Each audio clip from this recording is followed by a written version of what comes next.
Introduction. Le monstre au centre du labyrinthe. Il y a dans Stranger Things une étrange manière de déplacer lentement le centre de gravité de son propre récit, comme si la série avait passé des années à nous montrer des monstres, des portraits, des silhouettes d'ombre et de spores, pour finalement nous dire « ce n'était pas là que tout commençait ». Comme si derrière les démogorgons, surgissant de la cave, derrière le flagelleur mental, étendant ses tentacules au-dessus de Hawkins, derrière les hurlements silencieux de l'Upside Down, il y avait une présence plus ancienne, plus intime, plus humaine. Une présence que nous avions vue sans la voir, que nous avions frôlée dans des indices épars, dans des visions, dans les tremblements d'une horloge, dans un nom murmuré dans la 4e saison comme une incantation. Vecna. Dès que la silhouette apparaît, maigre, nerveuse, striée de veines noires, reliée à un réseau organique qui semble respirer avec elle, quelque chose se fissure dans notre perception du mal. Ce n'est plus l'animal sauvage qui tue par instinct, ni l'entité brumeuse qui cherche à envahir des corps. C'est une créature qui parle, qui observe, qui juge, qui choisit. Un ennemi qui vous regarde longuement, comme s'il lisait dans vos fractures, vos traumas, vos faiblesses, et qui, dans ce regard, prononçait déjà une sentence. Il y a, dans la manière dont Vecna approche ses victimes, quelque chose d'infiniment plus cruel que les monstres des saisons précédentes. Il ne se contente pas de vous tuer, il vous comprend avant de vous détruire. Il pénètre vos souvenirs, vos silences, vos abandons, et il transforme ce que vous cachez en point faible, en offrande sacrificielle. Mais ce qui rend le personnage si fascinant, si profondément perturbant, c'est qu'il n'est pas né monstre. Ce n'est pas une créature naturelle de l'Upside Down. Ce n'est pas un démon venu d'un autre plan d'existence. Il est d'abord un enfant. Henry Creel, un petit garçon de banlieue, silencieux, étrange, hypersensible, qui regarde sa famille, le monde, les autres humains, comme on regarde une espèce dont on se sent déjà exclu. Si la série avait décidé d'en rester là, un enfant différent, un peu inquiétant, le récit aurait suivi d'autres sentiers. Mais Stranger Things opère un geste radical. Elle remonte jusqu'à la racine, jusqu'au premier accident métaphysique, jusqu'au moment où un enfant traverse une porte qu'aucun enfant ne devrait traverser. La dimension X. Le vide primordial, l'espace qui précède l'Upside Down et qui lui donne sa forme, l'endroit où Henry disparaît, où quelque chose entre en lui, où quelque chose se brise, se déplace, se reconstruit différemment. Cette scène n'est pas montrée frontalement dans les premières saisons, mais elle plane comme une ombre sur toute sa trajectoire. Henry revient changé. Le monde humain lui semble trop étroit, trop faible, trop mensonger. Les visages qu'il croise ne portent plus pour lui la promesse d'un lien possible, mais l'épaisseur d'un voile qu'il s'agira de déchirer. Il voit trop, ressent trop, comprend trop. Paradoxe terrible, personne ne voit ce qui se passe en lui. Personne ne comprend ce qu'il traverse. Personne ne mesure que cet enfant, que beaucoup qualifieraient d'étrange, est en train de devenir un gouffre. Le premier basculement a lieu dans la maison Creel, en 1959. Une scène de famille, presque banale. Un dîner. Un père qui tente de cacher ses fantômes. Une mère qui s'accroche à l'idée d'un foyer. Une sœur qui rêve d'adolescence. Et Henry, qui observe tout cela comme si ses gestes, ses sourires, ses mots n'étaient que les derniers tressaillements d'une façade qui s'apprête à s'effondrer. Et ce qui se produit ensuite, les lumières qui explosent, les corps brisés, le père rendu fou, l'enfant effondré dans le coma, n'est pas seulement un massacre, c'est la naissance d'une philosophie du mal, la découverte qu'il existe dans le monde une fragilité humaine que l'on peut percer à vif, une vulnérabilité qui, au lieu d'appeler à la protection, appelle chez Henry une jubilation glacée, presque religieuse. La maison Creel devient son premier laboratoire. Mais Stranger Things ne s'arrête pas à cette seule fracture. Elle ajoute la seconde, plus terrible encore. L'entrée d'Henry dans le laboratoire de Hawkins, sous l'œil froid et méthodique du Dr Brenner. Le garçon devient le sujet 001. Ses pouvoirs sont bridés, ses émotions disséquées, sa différence transformée en technologie militaire. Là encore, aucune main humaine ne se tend vers lui pour l'aider à comprendre ce qu'il est. On l'utilise, on le bride, on l'emprisonne. C'est ici que la graine du monstre, déjà plantée, se met à germer. Car si Henry détestait déjà le mensonge du monde, il découvre maintenant le mensonge des institutions. L'hypocrisie, la manipulation, la domination. Et au cœur de cette prison parfaitement blanche, il construit lentement une idée terrifiante. S'il ne peut pas appartenir au monde, alors il le refaçonnera.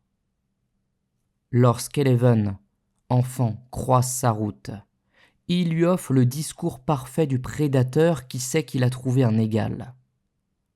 Nous ne sommes pas comme eux. Nous pouvons nous libérer. Mais l'innocence d'Eleven refuse ce pacte. Et c'est dans ce refus que tout se renverse. La rage d'Henry, son orgueil blessé, son sentiment d'abandon, son désir de purifier l'humanité, tout cela explose dans un déchaînement qui finit par le projeter dans une dimension où son corps se déchire et se reforme. L'Upside Down le consume, le sculpte, le métamorphose. Henry Creel devient alors Vecna. Et dès ce moment, la série se retourne sur elle-même. Ce que nous avions cru être le hasard malheureux de portails ouverts, de monstres échappés, de phénomènes inexplicables, était en vérité une architecture, un plan, une vision, une vengeance cosmique. La disparition de Will, le flagelleur mental, les démogorgons, les brèches successives, tout cela était l'écho lointain du geste inaugural d'un enfant qui, un soir de 1959, a refusé le monde et a décidé qu'il en créerait un autre. C'est là, exactement là, que naît Vecna. Non pas dans l'Upside Down, mais dans la certitude glacée que l'humanité est un échec, que la vulnérabilité est une faute, et que seul un esprit assez brisé, assez lucide, assez dévoré par l'absence d'amour, peut prétendre bâtir une réalité nouvelle. Et c'est à partir de cette fissure, de ce gouffre d'origine, que commence vraiment notre voyage. Chapitre 1.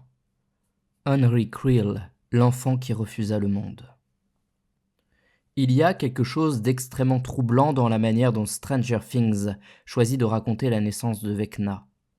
Comme si la série, après avoir longtemps mis en scène des monstres venus d'ailleurs, des silhouettes tapies dans l'ombre d'un sous-sol ou d'un portail déchiré, décidait soudain de remonter jusqu'à la source la plus intime, la plus humaine, la plus fragile de toute son horreur. Pendant 3 saisons, on a cru que l'Upside Down était peuplé de créatures exogènes, hostiles par instinct, étrangères à nos logiques et à nos émotions. On a cru que le flagelleur mental était une entité presque cosmique, étendue, tentaculaire, cherchant à dévorer notre monde comme un organisme dévore une proie. Et puis, la saison 4 surgit, et avec elle, cette vérité qui recompose rétroactivement toute la série. Derrière ce chaos, derrière les spores qui tombent des cieux, derrière les silhouettes qui rampent sur les murs, il y a un enfant, un garçon, un prénom banal, Henry. C'est dans cette banalité que commence la vertigineuse trajectoire de Vecna. Non pas dans une grotte antique ou un laboratoire futuriste, mais dans une voiture familiale qui s'engage sur une route de Hawkins en 1959. Le père, Victor Creel, cherche une seconde chance, essayant d'oublier les cauchemars de la guerre qui lui labourent encore les nuits. La mère, Virginia, veut croire qu'une maison neuve, un jardin, un quartier calme peuvent réparer ce que la vie a abîmé. La sœur, Alice, se glisse dans l'innocence des adolescents qui espèrent, qui recommencent, qui se disent que tout est peut-être encore possible. Seul Henry, l'enfant silencieux qui regarde le paysage défiler derrière la vitre, ne semble pas véritablement entrer dans cette nouvelle vie. On le sent en retrait, comme si la réalité glissait sur lui sans l'atteindre. Ou pire encore, comme s'il la scrutait avec une curiosité inquiétante, presque non humaine. On pourrait imaginer à cet instant un narrateur heideggerien, murmurant que Henry est jeté dans le monde, sans jamais y trouver sa place, sans jamais parvenir à habiter cette quotidienneté que la famille Creel tente désespérément de sauver. L'enfant ne se faufile pas dans la normalité. Il se déplace en périphérie. Il observe. Il écoute trop intensément. Ses yeux s'attardent sur les gestes, les regards, les microfailles.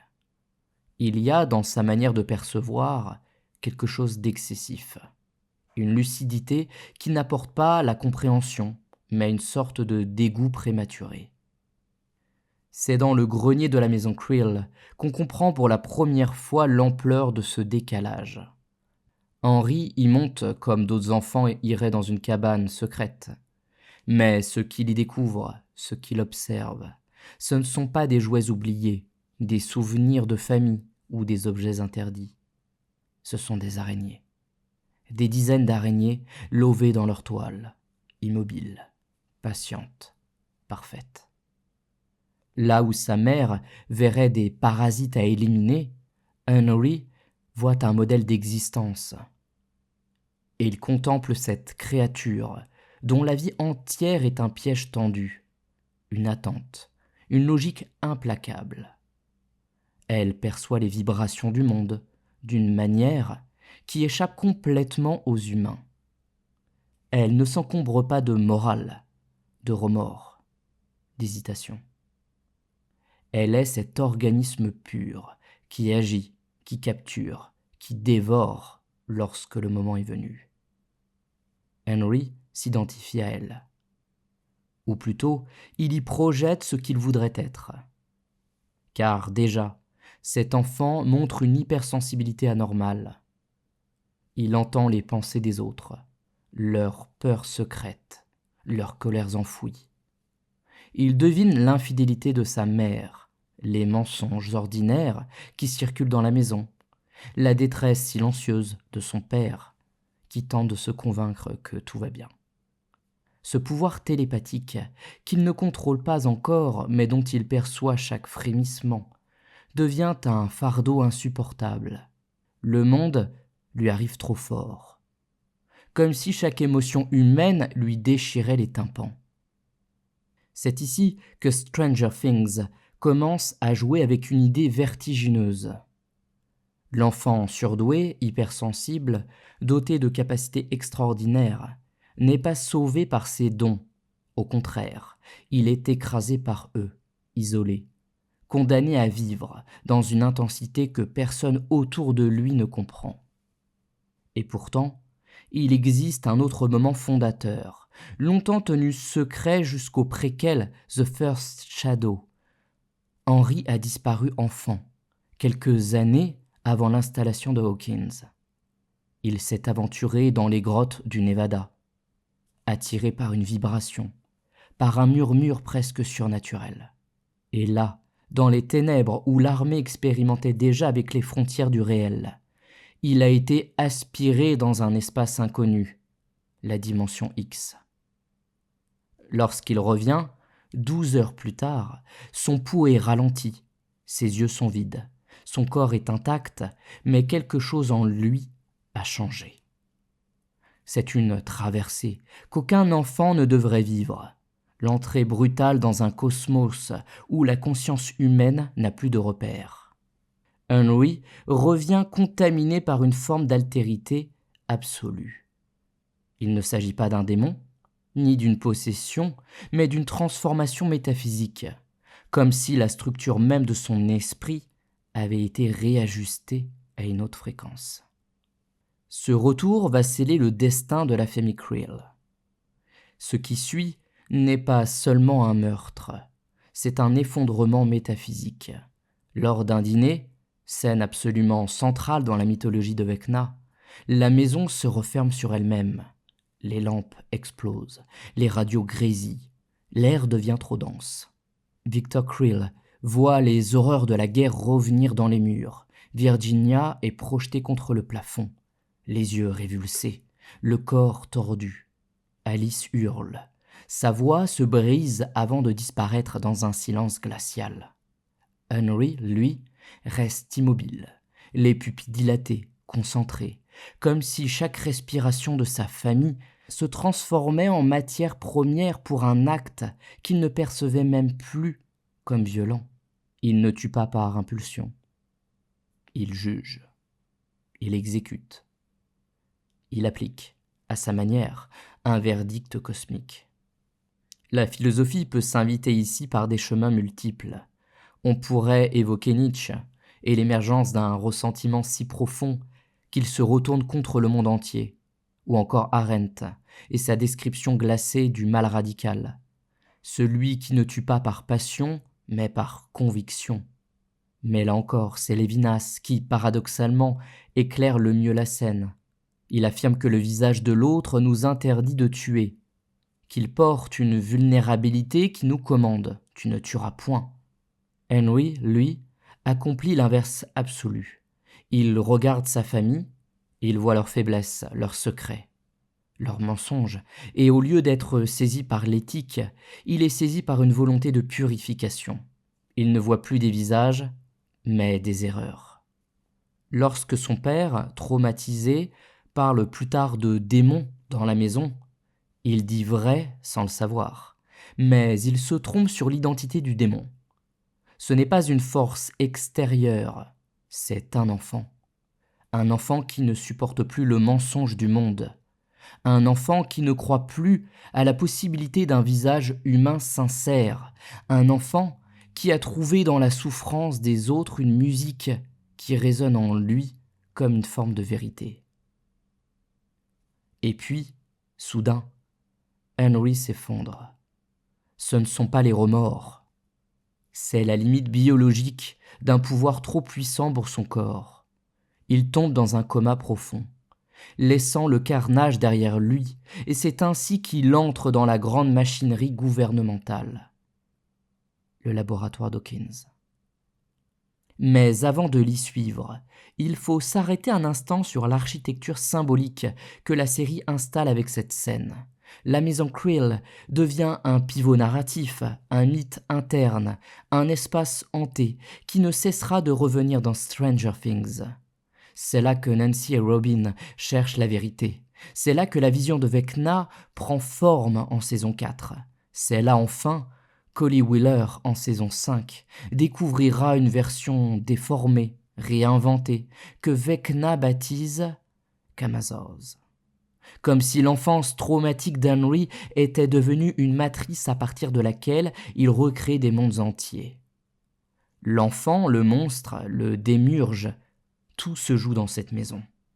Ce qui est fascinant, c'est que dans la mythologie de la série, rien n'est entièrement déterminé. Henry ne n'est pas mauvais. Il n'est pas destiné depuis toujours à devenir Vecna. Il a été un enfant hypersensible, dérouté, traversé par une expérience cosmique, la dimension X, qui lui a ouvert des portes impossibles à refermer.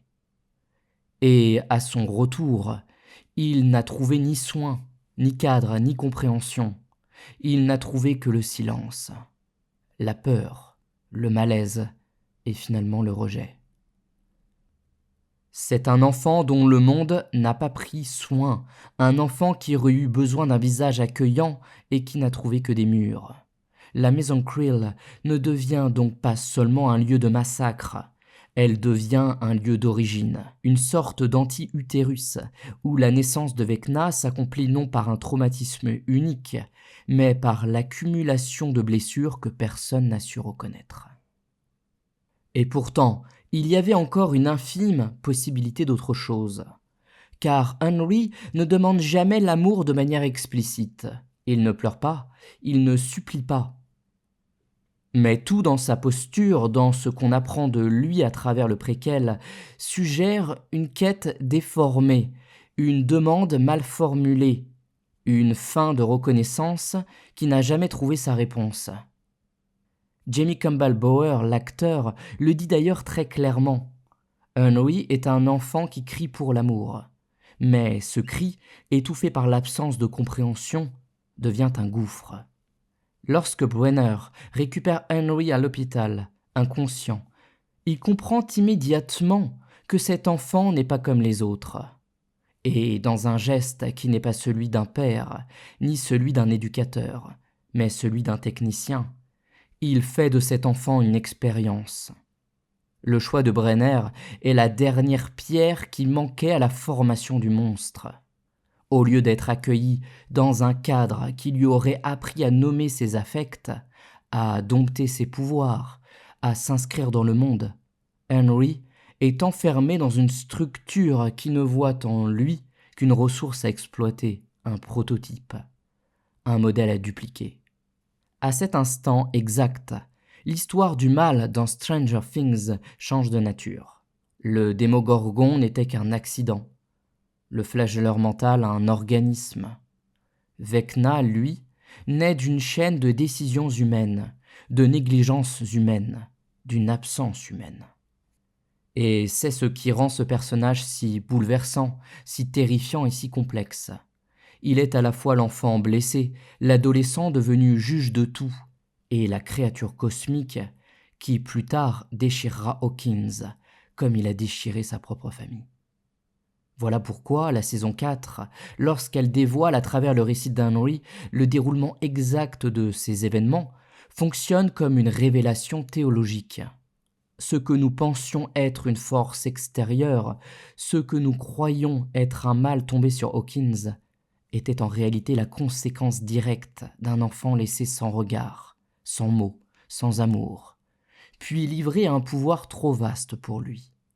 Henry Krill, tel que Stranger Things le raconte, est un mythe moderne, celui du monstre qui ne naît pas dans les ténèbres, mais dans l'angle mort de nos regards. Chapitre 2 1. Le cobaye, l'ordinaire et l'exterminateur. Lorsque Henry Krill ouvre les yeux dans le laboratoire de Hawkins, il n'est plus seulement l'enfant qui a brisé sa famille. Il devient une matière première, un matériau expérimental, un prototype humain entre les mains du docteur Brenner. À partir de cet instant, ce ne sont plus seulement les ténèbres intérieures d'Henry qui façonnent son devenir, mais un système, un dispositif froid, bureaucratique, médicalisé, qui parle de progrès scientifique, mais fonctionne comme une machine à broyer les singularités. Henry Krill devient le sujet 1. Le premier d'une lignée d'enfants destinés à servir une ambition dont ils ne savent rien. Un projet qui les dépasse, dont les contours restent flous, mais dont on sent dès l'instant où Brenner pose son regard sur lui qu'il n'a rien d'humain. Le laboratoire est un couloir sans fin, une succession de pièces blanches, de néons, de portes métalliques, un espace où chaque geste est surveillé, où les enfants se déplacent en silence, où les cris ne percent les murs que pour être immédiatement étouffés. Henry arrive là comme un enfant brisé, instable, encore marqué par le coma qui a suivi la tuerie. et Brenner s'empare de ce vide pour le remplir de sa propre logique. Plutôt que de soigner, il maîtrise. Plutôt que de comprendre, il contrôle. Plutôt que de protéger, il neutralise.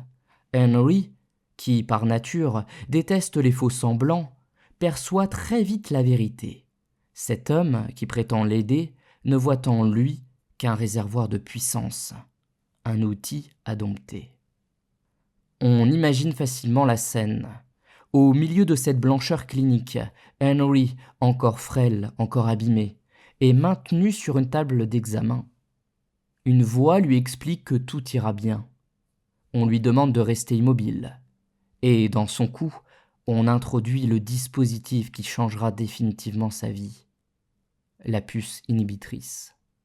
Une technologie qui bride ses pouvoirs, qui coupe son lien direct avec l'énergie qu'il sent bouillonner en lui, et qui transforme son esprit en un lieu clos, surveillé, verrouillé. Pour Henry, c'est une mutilation invisible, une violence intime, un acte d'amputation mentale. Il ne le dira jamais avec des mots. Stranger Things n'a pas besoin de ce didactisme. Mais tout son être en garde la trace, l'humiliation de ce savoir plus puissant que tous, mais prisonnier d'un petit objet implanté par un homme qui n'éprouve ni affection, ni empathie, ni doute. Alors Henry se replie. Il devient cette ombre silencieuse qui traverse les couloirs, qui observe les autres enfants de loin, qui scrute leurs jeux, leurs essais, leurs succès et leurs échecs. Et progressivement, quelque chose en lui se crispant, il devient aussi l'assistant discret de Brenner. Celui qui range les jouets, qui accompagne les enfants aux sessions de test, qui se tient près d'eux quand ils tremblent. Ce rôle d'adulte bienveillant, il l'endosse comme un masque, et c'est peut-être là que se trouve l'un des gestes les plus glaçants de la série. Henry joue à être humain, il joue à être doux, il joue la compassion comme d'autres répètent un poème, mais il ne ressent pas. Ou plutôt, il ne la ressent plus. Le passage par la dimension X, la tuerie de la maison Creel, la puce qui bride ses pouvoirs, tout cela a creusé en lui un espace où les émotions humaines ordinaires ne font plus écho. Elles glissent sur lui, comme des nuages trop lointains. Et pourtant, ce masque est parfait, parfait au point de tromper Eleven. Eleven, enfant encore plus fragile que lui, encore plus isolé, encore plus malmené par les expériences scientifiques, voit en Peter, puisqu'il se fait appeler ainsi, un allié. Quelqu'un qui la regarde autrement que les autres. Quelqu'un qui ne se moque pas d'elle, qui ne mesure pas sa valeur à ses résultats, qui comprend sa solitude et sa peur. Stranger Things sait que les enfants ne sont pas dupes des grandes théories adultes, mais qu'ils sont perméables aux attentions subtiles, aux micro-gestes, à tout ce qui leur donne l'impression d'exister aux yeux d'un autre. Henry en cela excelle. Il parle assez doucement, il écoute, il encourage. Il se glisse dans l'imaginaire d'Eleven comme une figure paternelle inversée, un adulte sans menace apparente, un survivant qui, comme elle, est pris dans les griffes du laboratoire. Et c'est à partir de cette illusion que naît la première grande manipulation du personnage. Henry commence à distiller ses idées, doucement, patiemment, comme un conteur qui sait que son histoire aura un effet. Il lui dit « Tu n'es pas comme eux ». Il lui dit « Ils ont peur de toi ». Il lui dit encore « Le monde dehors ne nous comprendra jamais ». Ce ne sont pas des mensonges directs, ce sont des demi-vérités réarrangées, des phrases que l'on donne à un enfant quand on veut qu'il se sente à part, quand on veut qu'il s'identifie à nous. C'est ce que le philosophe Clément Rosset aurait appelé un doublon, un monde parallèle que l'on construit dans la tête de quelqu'un pour détourner sa perception du réel. Pendant de longues semaines, peut-être des mois, Henry tisse cette toile autour d'Eleven. Il l'amène, sans jamais le dire explicitement, à voir dans les autres enfants des rivaux, dans Brenner, un manipulateur, ce qui n'est pas faux, dans le laboratoire, une prison, ce qui est entièrement vrai, mais surtout dans leur pouvoir commun, un lien presque mystique. Henry ne cherche pas seulement à s'évader, il cherche une héritière, une alliée. Quelqu'un qui pourrait, avec lui, reconstruire un monde débarrassé de ce qu'il appelle la laideur humaine. Il n'attend qu'une chose, que la puce lui soit retirée, que sa puissance soit restaurée, qu'il puisse enfin accomplir ce qu'il considère comme la suite logique de son histoire. Lorsqu'Eleven lui offre cette libération, la scène dans la série est d'une ambiguïté extraordinaire.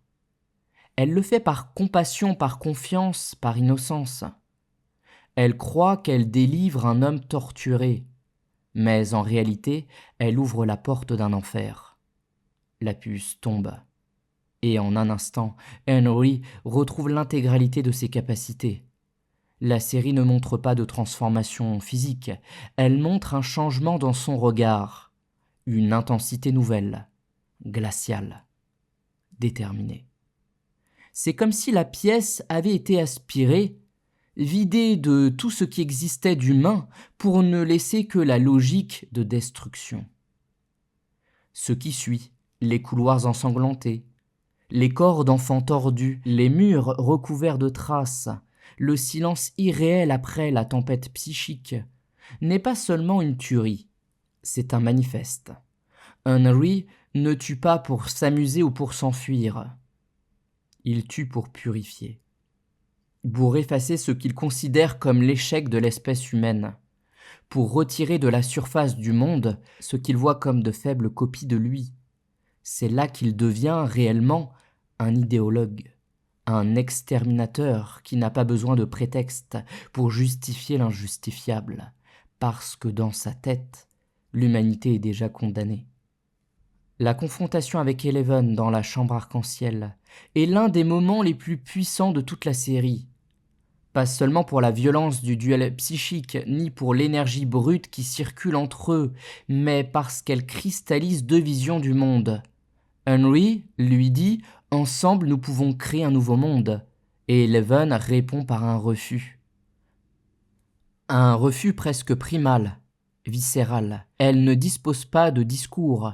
Elle ne dispose pas d'arguments philosophiques, elle ne dispose que d'une intuition.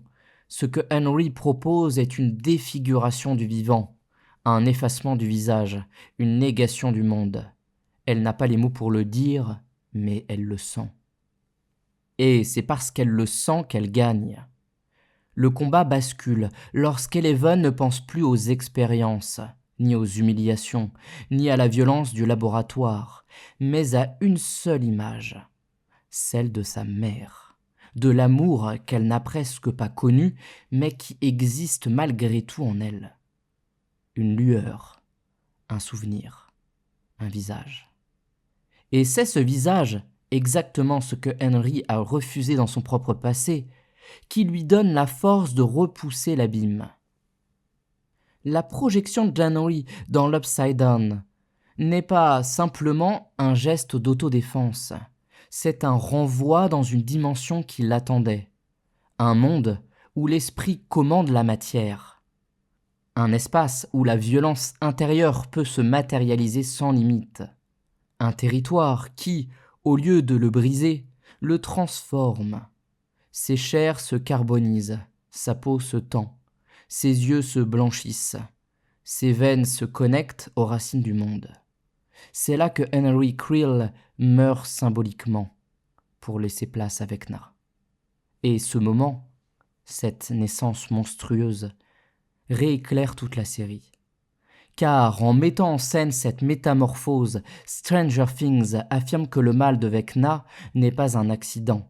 C'est le résultat d'un enchaînement humain, institutionnel, affectif, métaphysique. Un enfant hypersensible qu'aucune figure d'autorité n'a su comprendre.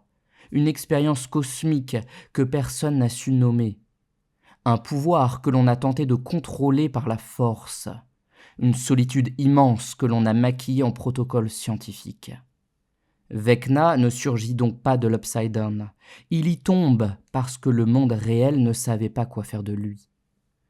Et ce qui fait frémir lorsque l'on comprend enfin l'ensemble, c'est son projet. Il ne vient pas d'une folie incompréhensible, mais d'un raisonnement tordu, construit, nourri par ses blessures. Si le monde n'a pas voulu de lui, alors il ne mérite pas d'exister tel qu'il est. Et s'il ne mérite pas d'exister, alors il faut le refaire, le remodeler, en éliminant tout ce qui en fait un lieu de faiblesse, de mensonge et d'hypocrisie. Voilà ce qui naît dans les couloirs ensanglantés du laboratoire. Voilà ce qui s'envole dans le tourbillon de l'Upside Down. Voilà ce qui reviendra des années plus tard pour s'abattre sur Hawkins. Un enfant brisé, un esprit trop vaste, une idéologie sans amour. Vecna. Chapitre 3. Vecna, architecte de l'Upside Down. Lorsque Vecna reparaît dans l'histoire, le monde humain a complètement oublié son existence. Hawkins a continué à vivre comme ces petites villes américaines qui s'acharnent à rester tranquilles malgré les cicatrices invisibles qui parcourent leur sol. Les adolescents vont au lycée, les parents s'inquiètent du prix du lait, les maisons se ressemblent d'un quartier à l'autre, et l'Upside Down, cette dimension parallèle que nous avons appris à craindre au fil des saisons, reste à la fois terriblement proche et parfaitement silencieuse. On pourrait croire, au début de la saison 4, que les pires heures sont derrière eux. Le flagelleur mental a été vaincu, le portail sous le centre commercial a été refermé, et la ville tente de panser ses plaies comme on recouvre un trou avec du ciment sans se demander ce qui se trouve en dessous. Mais le mal qui revient n'a rien à voir avec les monstres précédents. Il ne se montre pas au détour d'un bois ou dans l'ombre d'un portail. Il ne griffe pas les murs, il ne hurle pas, il ne court pas. Il pense, il observe, il choisit. Et avant de frapper, il attend. La première victime de Vecna est Chrissy Cunningham, une cheerleader lumineuse, souriante, une adolescente que tout le monde regarde sans jamais vraiment la voir. Chrissy porte en elle une souffrance silencieuse, une angoisse dont personne ne soupçonne l'ampleur. Sa mère la détruit lentement à force d'humiliation, de remarques sur son poids, d'exigences absurdes. Lorsqu'elle se retrouve dans la petite caravane d'Eddie Munson, ce garçon excentrique, marginal, tendre malgré ses airs de rebelle, elle montre pour la première fois un visage qui ne joue pas un rôle. Mais c'est précisément dans ce moment de vulnérabilité que Vecna pénètre son esprit. La scène qui suit est terrifiante. Non parce que Chrissy meurt, Stranger Things nous a déjà confrontés à la mort, mais parce qu'elle meurt dans un espace psychique que Vecna contrôle totalement. Il déforme ses souvenirs, amplifie ses douleurs, transforme la salle de bain en un théâtre d'humiliation où réapparaît la silhouette monstrueusement distordue de sa mère. La caméra s'enfonce dans un espace mental où le monde réel se dissout. Eddie, impuissant, la voit léviter dans la réalité, tandis que dans son esprit, elle hurle dans un cauchemar sans issue. Et lorsque ses os se brisent, un à un, lorsqu'elle s'effondre, défigurée, c'est comme si toute la saison basculait d'un coup. Le retour du mal est intime, chirurgical, psychique. Vecna tue ceux qui ne sont déjà plus vus par personne. Avec Chrissy commence le rituel. Vecna ne frappe pas au hasard. Il sélectionne ses victimes parmi les adolescents rongés par la culpabilité, la honte ou la douleur. Fred Benson, journaliste du lycée, est tenté par un accident mortel qui l'a provoqué. Patrick, membre de l'équipe de basket, vit dans une spirale de violence familiale. Tous ces jeunes portent en eux un traumatisme que les adultes n'ont pas voulu affronter. Un poids que personne n'a pris au sérieux. Vecna s'y engouffre comme dans une brèche. Ce choix n'est pas anodin. Vecna, qui a lui-même construit sa vision du monde à partir d'un sentiment d'abandon, reconnaît chez les adolescents la même fissure intérieure que celle qui l'a façonnée. Mais là où Eleven avait été sauvée par un souvenir d'amour, ces enfants-là n'ont rien. Personne pour les retenir, personne pour leur tendre la main au moment où les visions commencent. Vecna devient le prédateur absolu de la solitude. Et, à chaque mort, un portail s'ouvre. C'est l'une des trouvailles les plus brillantes de la saison. Le meurtre n'est pas seulement une offrande de puissance, il est un geste architectural. Chaque victime crée une faille réelle dans le tissu de Hawkins, un point de passage entre les deux mondes. Et ces failles, reliées entre elles, dessinent une figure précise, un motif, une croix qui converge non pas vers l'Upside Down dans son ensemble, mais spécifiquement vers la maison Creel. Comme si toutes les routes du mal revenaient inexorablement à leur source. Comme si Vecna, dans son projet apocalyptique, réactivait la géographie de sa propre naissance. Dès lors, une double temporalité s'installe. Dans le monde réel, le groupe d'adolescents tente de comprendre ce qui se passe. Dustin donne un nom au monstre, Vecna, en référence au sorcier mort-vivant de Donjons et Dragons, tandis que Nancy, Robin et les autres enquêtent sur l'histoire des Creel et découvrent la vérité sur la famille maudite. Mais dans l'Upside Down, dans cette dimension saturée de lianes, de spores et de particules lumineuses, Vecna agit déjà, à une échelle bien plus vaste. Il prépare la déchirure du monde.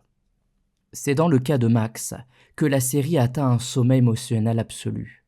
Max, depuis la mort de Billy, traîne un océan de culpabilité qui la ronge, un mélange d'amour et de haine, de tristesse et de rage. Elle écrit des lettres d'adieu, elle entend des pulsations sourdes, elle sent que Vecna s'approche. Et lorsque les visions commencent, la salle de classe qui se déforme, les silhouettes sans yeux, le tic-tac lointain, tout le monde comprend qu'elle deviendra la prochaine victime. La scène du cimetière mental, où Max court dans les décombres de ses propres souvenirs, est un moment de cinéma pur. Vecna, gigantesque, la domine, la retient, l'écrase. Et on voit dans les yeux de Max ce mélange terrible de terreur et de détermination. Elle ne veut pas mourir. Elle se bat malgré tout ce qui la tire vers le bas. Et c'est là que la musique entre en scène. Running Up That Hill devient l'un des motifs les plus inoubliables de la série parce qu'elle offre à Max ce qui manque à toutes les autres victimes. Un fil, une brèche, une mémoire heureuse, un lieu intérieur où l'amour existe encore. Et lorsqu'elle court vers cette lumière, lorsqu'elle franchit de justesse le seuil qui la ramène à la vie, le spectateur comprend. Le mal ne triomphera pas si facilement. Vecna peut briser les os, mais il ne peut pas entièrement écraser ce qui reste du lien humain. Pourtant, Max n'est pas sauvée. Elle est seulement retardée. Vecna, blessé, humilié d'avoir perdu une victime, réoriente son plan. Il se rend compte que le lien psychique qui unit Eleven à ses amis peut être contrecarré, que le groupe peut comprendre ses méthodes. Alors, il accélère. Il manipule Nancy. Il plonge dans ses visions, lui montre la version apocalyptique de ce qu'il prévoit. Hawkins en ruine, l'Upside Down envahissant les rues, les habitants déchiquetés, les arbres morts, la réalité déchirée. Ce n'est pas une menace, c'est un plan du monde qu'il veut imposer, une purification totale. Lorsque le groupe comprend enfin que Vecna a besoin de 4 sacrifices pour ouvrir la grande faille, l'enjeu devient insoutenable. Max, courageuse à un point presque sacrificiel, propose d'elle-même de se servir d'appât. Elle sait qu'elle n'a aucune chance de survivre si Vecna la capture de nouveau. Elle sait que son esprit est un terrain vulnérable. Mais elle veut donner aux autres le temps de frapper. La bataille qui s'ensuit est double, comme toujours dans Stranger Things, mentale et physique. Dans l'esprit de Max, l'Upside Down se reconstruit en un espace psychique torturé, un labyrinthe d'escaliers brisés et de chambres d'enfance déformées. Vecna y règne comme un dieu malade, un prêtre du trauma, un architecte de la douleur. Dans la réalité matérielle, Steve, Robin et Nancy infiltrent sa tanière, armés de cocktails Molotov et de barres métalliques, affrontant l'environnement végétal et monstrueux qui enveloppe son corps physique. Et puis, au moment où Max se fait happer une seconde fois, où elle lévite, où ses bras se brisent lentement dans un craquement atroce, Eleven entre dans son esprit. Elle affronte Vecna à nouveau, cette fois sans la naïveté de l'enfance, mais avec la force éprouvée par les pertes, par les séparations, par la douleur. Leur duel est épique, mais il n'a pas le temps d'être décisif. Max meurt, en tout cas son cœur s'arrête. Vecna obtient son 4e sacrifice. Ce geste, la mort clinique de Max, déchire le monde. La faille s'ouvre. Hawkins se brise. Une longue couture rouge sang sectionne la ville, sépare les rues, avale les arbres, détruit les maisons. Des panaches de spores noires s'envolent. L'Upside Down commence à émerger. C'est une scène apocalyptique, et pourtant narrative. C'est exactement ce que Vecna avait promis à Nancy. Et pourtant, Eleven refuse encore une fois. Elle rappelle Max à la vie, par une force psychique que ni elle ni personne ne comprend véritablement. Max revient, mais brisé, aveugle, son cœur détruit, son esprit absent. À travers elle, on comprend une chose essentielle. Vecna n'est pas entièrement vaincu. Le mal qu'il a semé continue de vivre à travers cette blessure. Dans les derniers instants de la saison 4, la série accomplit un renversement crucial. Jusqu'ici, nous pensions que le flagelleur mental était l'ennemi principal. Mais lorsque Will, en frissonnant, dit qu'il sent Vecna dans l'air, qu'il sent sa présence revenir, l'évidence se révèle. Le flagelleur mental n'était jamais la source. Il était l'outil, le matériau, l'incarnation d'un modèle mental que Vecna avait imposé à la matière de l'Upside Down lorsqu'il a été projeté des années plus tôt. Tout, absolument tout, remonte à Henry Creel, la disparition de Will, les tunnels sous Hawkins, les Démogorgons, le flagelleur mental lui-même, peut-être. Vecna n'est pas un nouveau méchant, il est l'origine, le premier souffle, le cœur caché. Et maintenant, il est de retour. Hawkins, dans le dernier plan, n'est plus une ville, c'est un champ de bataille à venir, une terre promise pour un monde que Vecna rêve de rebâtir à son image. Un espace où les spores tombent, où les ombres s'allongent, où les enfants qui ont vécu commencent à comprendre qu'ils ne l'affrontaient pas depuis 4 saisons, mais qu'ils s'en approchaient depuis le début. Il n'y a plus de retour en arrière possible. Vecna a cessé d'être un souvenir. Il est devenu l'avenir à affronter. Chapitre 4. Mr. What's-It, les enfants et le dernier plan. Lorsque la 5e saison de Stranger Things s'ouvre, quelque chose a changé dans la texture du monde. Comme si le réel lui-même commençait à trembler sous l'influence d'une présence que l'on croyait encore affaiblie. Hawkins n'est plus seulement la petite ville qui regarde l'horizon en espérant oublier.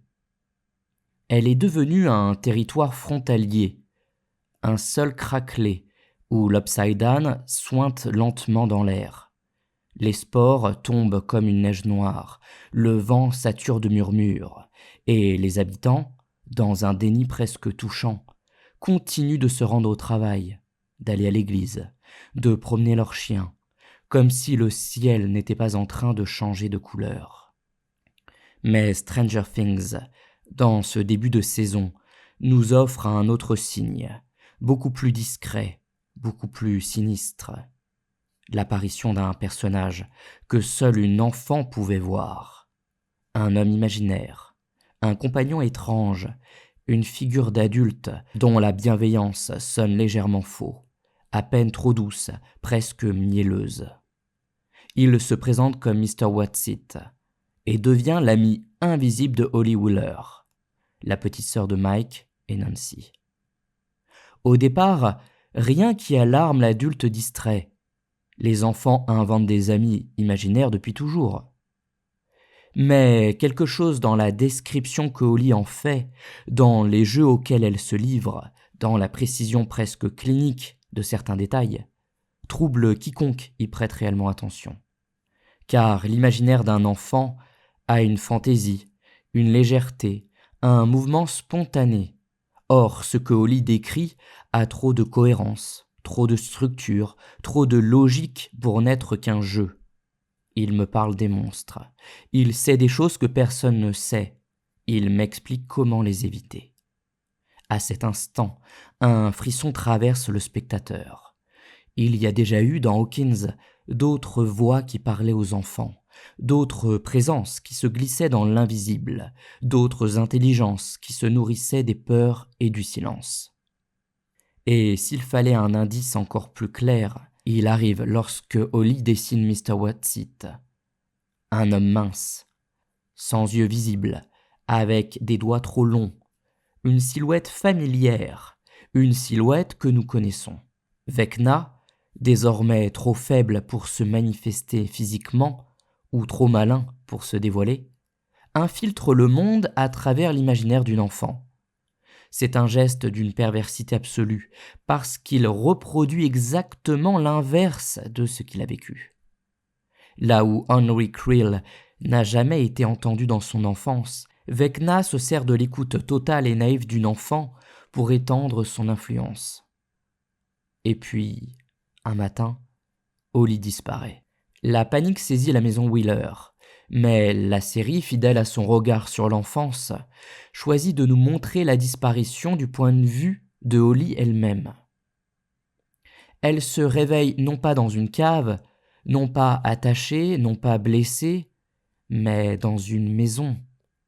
Une maison étrange, silencieuse, parfaitement ordonnée, qui ressemble à la maison Creel, mais comme vue à travers un prisme déformant. Les couleurs sont légèrement trop vives, les ombres trop longues, les pièces trop grandes. Lorsque Holly explore les couloirs, elle comprend instinctivement qu'elle n'est pas dans un rêve, mais dans quelque chose de plus ancien, de plus profond, de plus tordu. Elle appelle Nancy. Personne ne répond. Elle avance. Et à mesure qu'elle avance, l'espace se transforme. Les murs respirent. Les portes changent de place. Le sol palpite. C'est une reconstitution mentale, un piège construit à partir des souvenirs d'Henry, de ses obsessions, de son enfance mutilée. Holly baptise cet endroit Camazotz, un nom qu'elle emprunte au livre qu'elle a vu traîner chez les Wheeler, A Wrinkle in Time, où un monde parallèle, parfait, se révèle être une prison totalitaire. Le choix n'est pas anodin. Holly, sans en avoir conscience, nomme exactement ce que Vecna est en train de faire. Il façonne une dimension parallèle où il peut régner sans résistance, une réalité reconstruite à partir de ses blessures, un sanctuaire qui n'est en réalité qu'un piège. Dans cet espace, Holly rencontre Max. La vision est bouleversante. Parce que Max, depuis la saison 4, est plongé dans un coma dont personne ne comprend la nature. Son esprit est coincé dans une fracture ouverte par Vecna lui-même, un espace mental qui n'appartient ni au monde réel ni à l'Upside Down, mais à cet entre-deux où Henry Creel est devenu Vecna. Max apparaît devant Holly comme une silhouette vacillante, presque translucide. Une adolescente brisée qui a perdu le lien avec son propre corps. Et pourtant, elle parle. Elle aide Holly. Elle lui dit où elle est, quoi éviter, ce qu'il ne faut surtout pas regarder.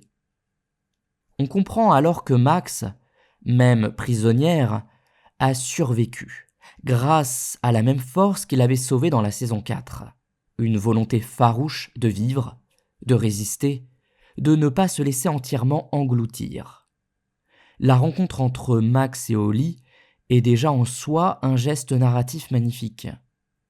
Deux enfants, l'une blessée jusqu'à l'âme, l'autre encore innocente, se retrouvent à naviguer dans les ruines psychiques d'un homme qui méprise l'enfance autant qu'il l'idéalise.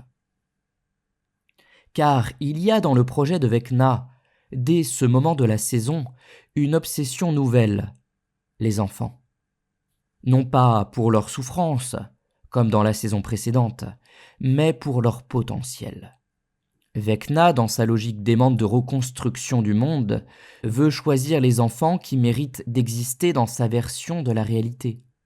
Les autres, il les éliminera. Les élus, il les façonnera. Il ne s'agit plus de tuer pour ouvrir des portails. Il s'agit de capturer pour refonder l'humain. Cette idée prend forme lorsque Will, qui reste connecté avec Vecna depuis sa première disparition en saison 1, ressent un changement. Ce n'est plus seulement une présence, une ombre, un souffle dans la nuque. C'est un plan, une intention, une clarté. Will comprend que Vecna cherche à rassembler 12 enfants, 12 vaisseaux, 12 consciences qu'il pourra remodeler, 12 êtres à partir desquels il créera un monde purifié de ce qu'il appelle la faiblesse humaine.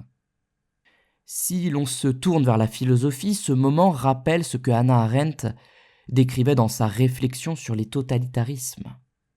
La tentation de refondre l'humanité, d'en effacer l'histoire, la contingence, l'imperfection, pour fabriquer une société homogène selon la vision d'un seul. La grandeur monstrueuse de Vecna n'est pas de vouloir tuer, c'est de vouloir recommencer. Pendant ce temps, à Hawkins, les choses deviennent plus tangibles. Une structure colossale se lève dans l'Upside Down, un cercle organique qui entoure la ville et qui semble pulser au rythme du corps de Vecna.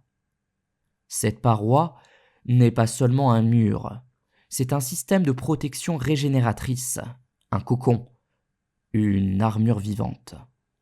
Elle empêche Eleven de localiser précisément Vecna. Elle empêche les brèches naturelles de se refermer. Elle condense l'énergie du monde inversé autour d'un point central, Unknowy Krill ou ce qu'il en reste. La vision est d'une ampleur mythologique. Vecna ne se cache pas, il se fortifie. Il n'échappe pas à la détection, il crée un royaume. Et ce royaume n'est pas seulement constitué de matière organique, il est aussi fait d'illusions, de souvenirs remodelés, de zones psychiques, où le réel se plie à la volonté du maître. Camazotz n'est qu'un embryon. Vecna veut étendre ce modèle à l'ensemble de la réalité. L'armée, de son côté, tente de résoudre le problème en militarisant la situation. Les enfants sont rassemblés dans une base, surveillés, interrogés. L'État, fidèle à sa logique de contrôle, croit que la menace peut être gérée en enfermant la jeunesse, parce qu'il ne comprend pas que la jeunesse est déjà ciblée. Ce geste, d'un cynisme absolu, renvoie une fois encore le spectateur à un des thèmes fondateurs de Stranger Things. Les enfants combattent un mal que les adultes ne savent même pas nommer. Et c'est précisément à ce moment-là que Vecna frappe. Dans un assaut d'une brutalité inédite, des créatures, des démogorgons modifiés, plus rapides, plus agressifs, envahissent la base militaire. Le carnage est total. Les adultes, malgré leurs armes, malgré leur discours de supériorité tactique, sont impuissants. Plusieurs enfants disparaissent dans le chaos, happés par les tentacules surgissant du sol, arrachés littéralement à la réalité. Vecna les a choisis. Il les veut. Il les collectionne. Dans l'Upside Down, Holly et Max, poursuivis par les manifestations psychiques de Vecna, explorent la version reconstruite de la maison Krill. Holly trouve un objet étrange, un télescope brisé, un spyglass, que Henry avait perdu dans les grottes du Nevada lorsqu'il était enfant. C'est un fragment d'enfance, un vestige de ce qu'il était avant que la dimension X ne le change. Et ce détail, minuscule mais bouleversant, suggère que Camazotz n'est pas seulement un piège, c'est une mise en scène. Vecna rejoue sa propre naissance, mais il en change les règles. Il recrée un monde qu'il peut contrôler, là où il avait autrefois été victime. Toute la saison, dans ce chapitre qui se déploie lentement comme une symphonie noire, renforce une idée centrale.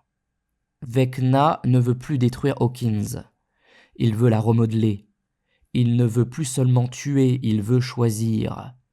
Il ne veut plus seulement régner, il veut être l'origine.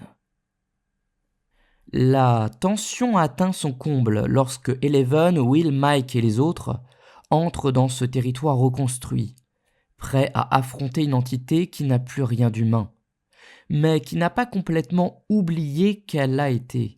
Vecna parle différemment désormais. Moins de furie brute. Il parle comme un souverain qui considère la réalité comme une matière première. Il parle comme quelqu'un qui croit offrir une alternative, un monde sans douleur, ou du moins sans cette douleur-là, la douleur humaine, la douleur d'être multiple, fragile et imparfait. La vérité, pourtant, est simple. Vecna ne veut pas abolir la souffrance. Il veut abolir la vulnérabilité, et donc la condition humaine elle-même. Et dans cette vision totalitaire, les enfants sont les seuls matériaux suffisamment malléables, les seuls qui peuvent encore changer, les seuls dont les ombres intérieures peuvent se transformer en loyauté. Vecna veut une humanité neuve, mais il commence par la voler. Ainsi se poursuit ce chapitre, non pas comme une bataille, mais comme une lente captation. Vecna n'est plus un tueur, il est un créateur monstrueux, un sculpteur du réel, un enfant devenu Dieu, ou plutôt un enfant devenu l'image la plus noire de ce que peut produire l'absence d'amour. Et c'est dans cette tension-là que se prépare le dernier affrontement. Chapitre 5. Philosophie de Vecna, le mal, le ressentiment et l'enfant défiguré. À ce stade du récit, quelque chose change dans notre regard sur Vecna. Nous ne le voyons plus seulement comme l'enfant meurtri devenu monstre, ni comme le prédateur psychique manipulant la vulnérabilité des adolescents, ni même comme l'architecte terrifiant qui tente de refonder la réalité à partir de 12 enfants capturés. Nous commençons à entrevoir ce qu'il incarne philosophiquement. Une question, une faille, un vertige. Une manière de demander au monde ce qu'il vaut, ce qu'il mérite, ce qu'il protège, ce qu'il abandonne. Et pour répondre, Stranger Things ne s'enferme pas dans la mythologie pure. Elle ouvre les portes à quelque chose de plus vaste, quelque chose qui dépasse l'intrigue, pour entrer dans l'espace du tragique, presque du mythologique. Comment naît le mal ? De quoi se nourrit-il et que pouvons-nous en faire lorsque le mal porte encore l'empreinte d'un enfant qui n'a jamais trouvé sa place dans la lumière ? Vecna, dans ce début de 5e saison, n'est plus seulement un ennemi. Il est devenu une idée contaminante. Il murmure dans les pensées de Will. Il s'étire dans les fissures du sol de Hawkins. Il se glisse dans les rêves. Il s'accroche à la moindre peur. Il est partout où la vulnérabilité humaine se manifeste. Cela pourrait faire de lui une figure brute, presque mécanisée, mais la série choisit une voie plus complexe. Elle lui donne un langage, une logique, une cohérence redoutable. Et c'est dans ce discours que se trouve la dimension la plus troublante du personnage. car Vecna n'est pas un nihiliste. Ou plutôt, il ne se pense pas comme tel. Il ne croit pas que le monde est vide de sens. Il croit que le monde actuel est un échec et qu'il lui appartient de lui en donner un nouveau. On retrouve ici la tentation la plus ancienne des philosophies du dépassement. Nietzsche, évidemment, et son idée d'un monde où il faudrait créer ses propres valeurs.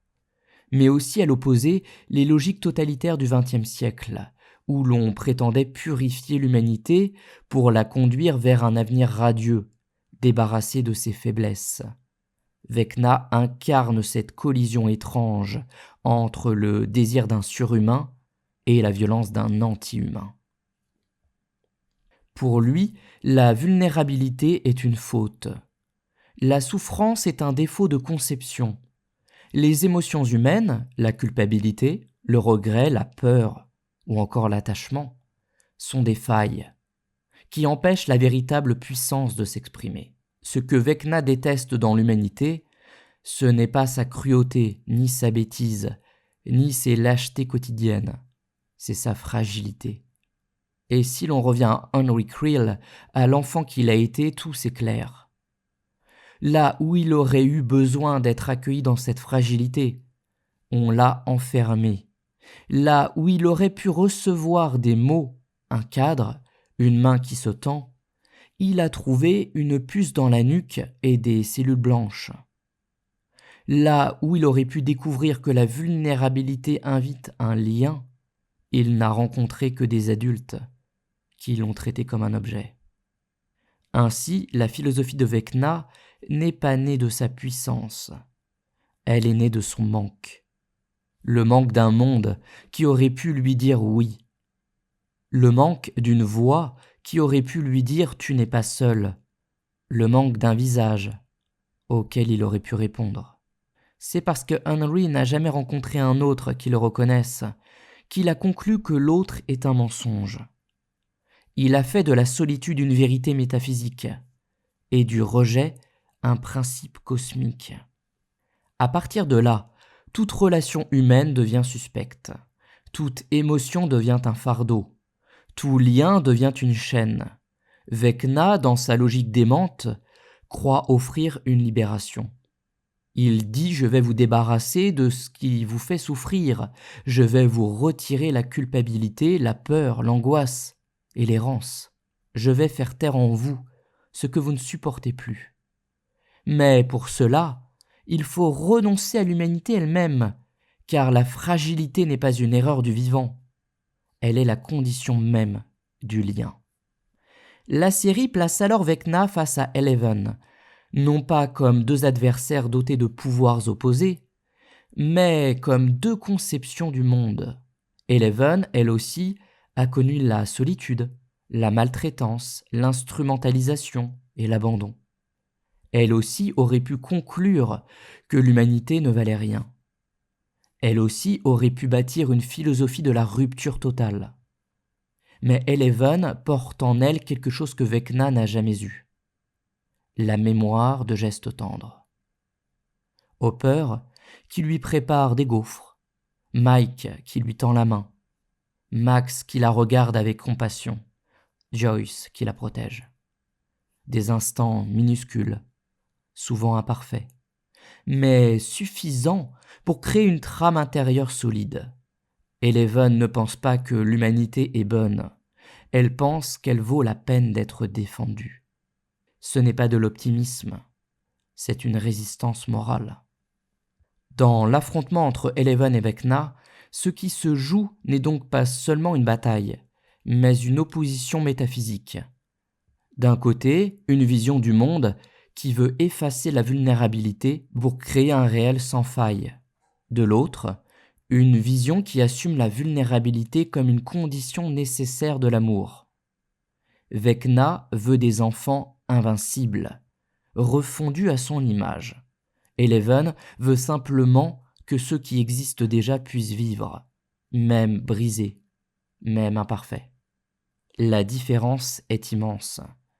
Alors que Vecna poursuit son projet, alors qu'il capture des enfants, alors qu'il bâtit son cercle de régénération, et agrandit son royaume de l'Upside Down, la série nous montre aussi un autre versant de son identité, celui du créateur blessé. Vecna est devenu maître de la matière mentale. Il façonne Camazotz à partir de ses souvenirs, de ses douleurs, de ses fantasmes. Il reconstruit la maison Krill parce qu'il n'a jamais pu la quitter. Il recrée ses propres traumatismes pour les maîtriser. Il transforme l'espace en extension de son esprit, non pas pour se protéger, mais pour se convaincre qu'il n'a jamais été brisé. C'est une tentative pathétique et terrifiante à la fois, de nier la blessure en la rejouant sous une forme où il a enfin le contrôle. Ce que Stranger Things fait ici est profondément subtil. Elle ne justifie pas Vecna, mais elle le rend lisible, compréhensible, au sens grec du terme, comme on comprend une tragédie. Vecna n'est pas un monstre né du néant, il est un être que le monde n'a pas su accueillir, et qui a choisi de renverser ce monde, plutôt que d'y reconnaître sa propre faille. Sa philosophie n'est pas absurde. Elle est la conséquence logique d'un enfant qui a tiré les mauvaises conclusions d'un vide affectif. Et pourtant, ce serait trop simple de dire que Vecna n'est qu'une victime devenue bourreau. Ce qu'il fait dépasse la vengeance. Il ne cherche pas à punir ceux qui l'ont blessé, mais à refonder la réalité. Il ne veut plus être Henry Krill, il ne veut plus que personne ressemble à Henry Krill. Il veut inventer un monde où les Henry n'existent plus, où aucun enfant hypersensible, perdu, étrange, n'aurait besoin de souffrir. Mais il se trompe tragiquement sur la cause de cette souffrance. Il croit que la fragilité en est la source, alors qu'elle est précisément ce qui permet aux humains de se rencontrer. Dans ce chapitre surgit alors une autre question. Si Vecna refuse l'humanité parce qu'elle la détruit, Eleven, de son côté, accepte-t-elle pleinement l'humanité malgré sa propre souffrance ? Et la réponse est oui. Mais ce oui est difficile, il est coûteux, douloureux. Eleven ne se tient pas du côté de la lumière parce que c'est facile, mais parce qu'elle sait que la lumière mérite d'être défendue, même lorsqu'elle vacille. Le récit devient ainsi une parabole sur le choix de répondre au traumatisme par la destruction ou par la protection. Vecna répond au traumatisme en amplifiant la violence du monde. Eleven y répond en maintenant le fil fragile qui la relie aux autres. La puissance de Vecna vient de sa certitude absolue. La force d'Eleven vient de son incertitude assumée. Vecna ne doute jamais. Eleven doute sans cesse. Et c'est précisément ce doute qui l'arrime à son humanité. On peut alors comprendre pourquoi Stranger Things fait de l'enfance le terrain privilégié de ce combat. Les enfants, dans la série, représentent la possibilité d'un monde différent. Non pas parce qu'ils sont purs, mais parce qu'ils n'ont pas encore abandonné la capacité d'aimer malgré la peur. Vecna veut les remodeler, Eleven veut les sauver. Et autour d'eux, toute la mythologie s'organise. La maison de Krill, les visions, les failles dans Hawkins, les souvenirs recomposés, les espaces psychiques partagés. Il y a encore dans ce début de saison 5 une dimension presque théologique. Vecna se prend pour un dieu qui juge le monde. Eleven se tient comme une figure humaine qui refuse qu'un enfant, même monstrueux, soit abandonné à sa solitude. Ce n'est pas une lutte entre le bien et le mal. C'est une lutte entre deux visions du vivant. Arrive alors la question centrale. Vecna peut-il être vaincu ? Ou plutôt, comment vaincre une idée ? Comment détruire un être qui ne se limite pas à un corps, qui se diffuse dans les esprits, qui transforme la réalité, qui revient sans cesse à travers les peurs de ceux qui l'a marqué ? Et la réponse, telle que la série la construit progressivement, n'est pas purement militaire ni même psychique. Elle est relationnelle. Vecna n'est pas vulnérable à la force brute. Il est vulnérable à ce qui lui est étranger. L'amour, la mémoire partagée, le lien fragile entre ceux qui ont choisi de ne pas renoncer l'un à l'autre. Max en est la preuve vivante. Elle a survécu une première fois parce que ses amis l'ont ramenée à eux. Will en est une autre. Le lien qu'il garde avec Mike, avec Eleven, avec le groupe, l'empêche de sombrer dans l'appel mental de Vecna. Ainsi, la série suggère que le combat final ne sera pas seulement un affrontement de pouvoir, mais un affrontement de monde. Vecna a construit un monde où l'enfance est matière première. Eleven construit un monde où l'enfance est ce qui doit être protégé. Vecna a construit un monde où la vulnérabilité est un vice. Eleven construit un monde où la vulnérabilité est une condition du lien. Vecna veut une humanité épurée. Eleven veut une humanité traversée par ses failles, mais capable, malgré tout, de se tendre la main.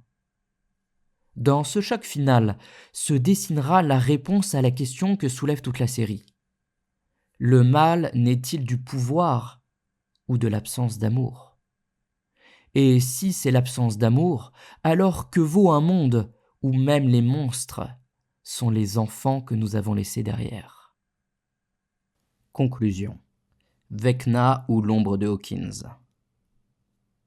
Il y a un moment dans Stranger Things où les lignes qui séparent le passé du présent, la mémoire du cauchemar, l'enfance de la mythologie, s'effacent lentement, comme si le récit cherchait à nous ramener à un point d'origine que nous avions oublié.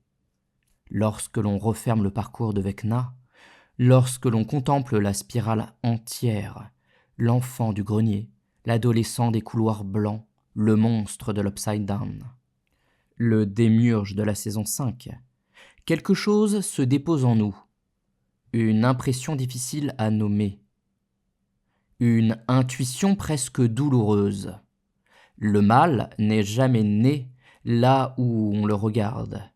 Il naît toujours un peu plus tôt, un peu plus loin, dans un angle que personne n'observe, dans un geste manqué, dans un silence qui dure trop longtemps. Stranger Things ne nous raconte pas seulement la naissance d'un monstre. Elle nous raconte l'histoire d'un enfant que personne n'a vu.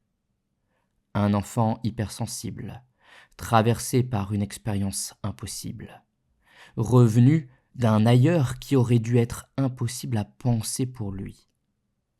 Un enfant qui a tendu la main vers un monde qui ne savait pas comment répondre.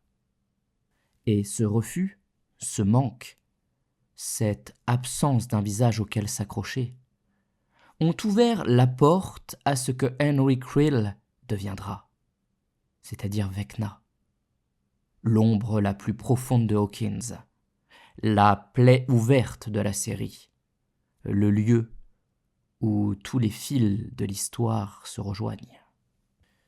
Ce qui rend Vecna si fascinant, si dérangeant, ce n'est pas seulement son pouvoir ou son apparence, ni même son intelligence perverse.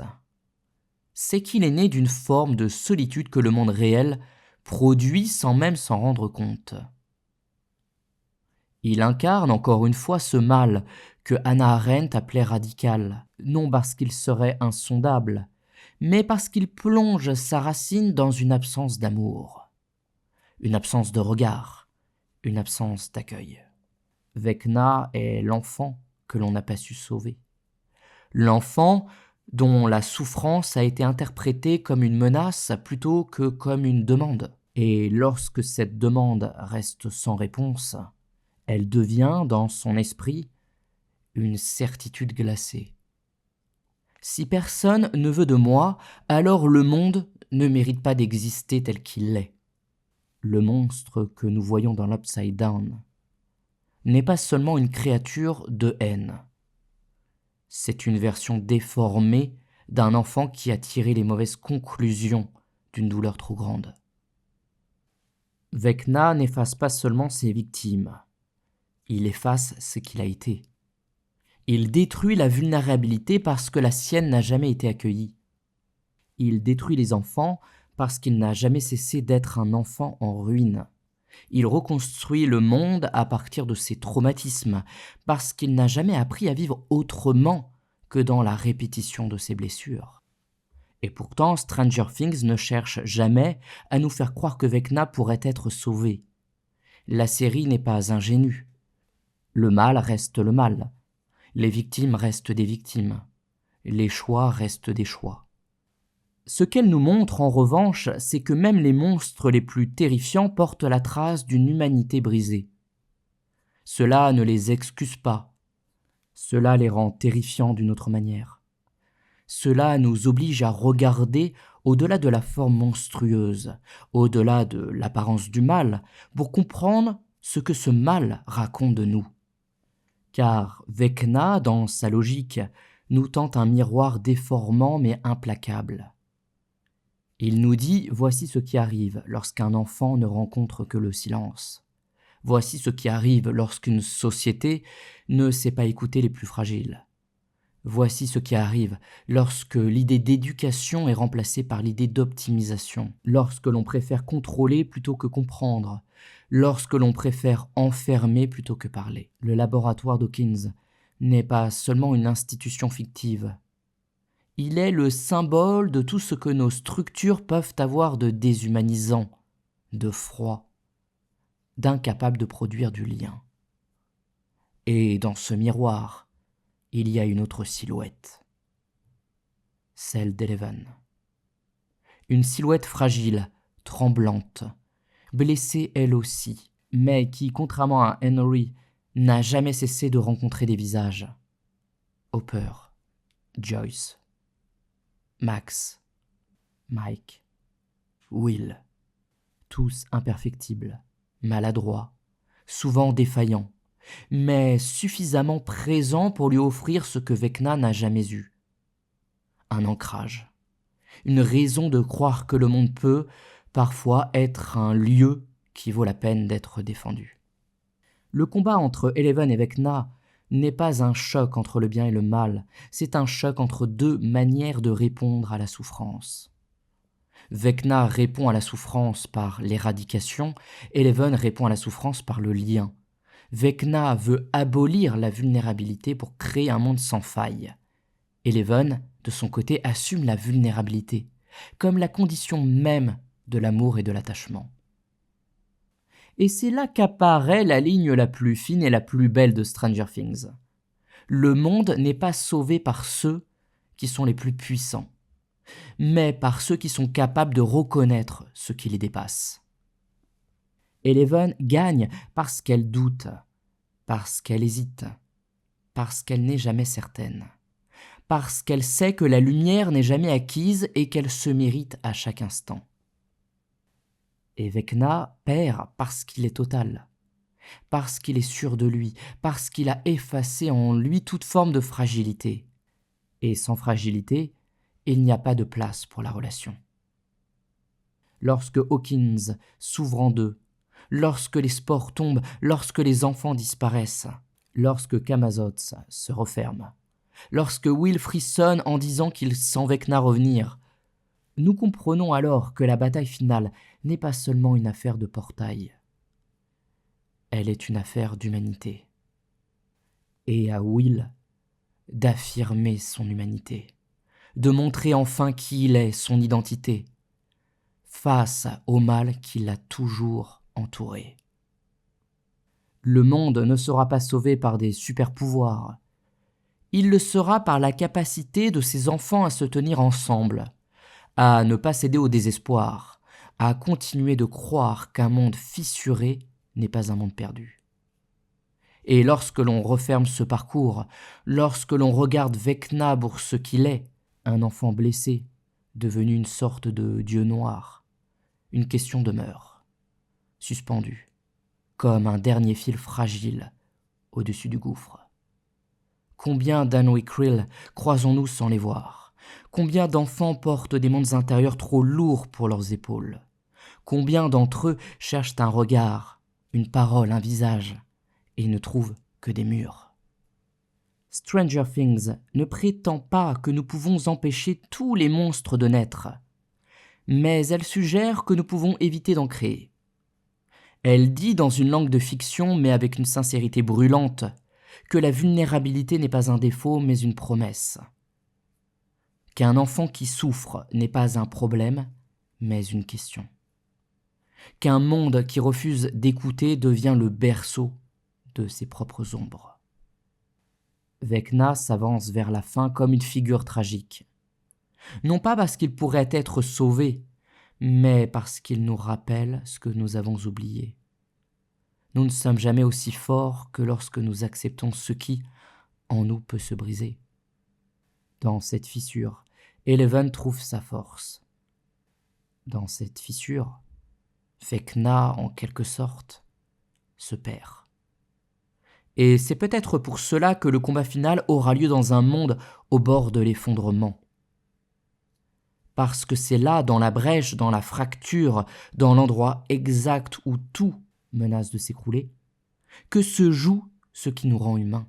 Le mal n'est pas de l'autre côté du portail. Il est dans la manière dont nous nous tenons, ou pas, les uns pour les autres.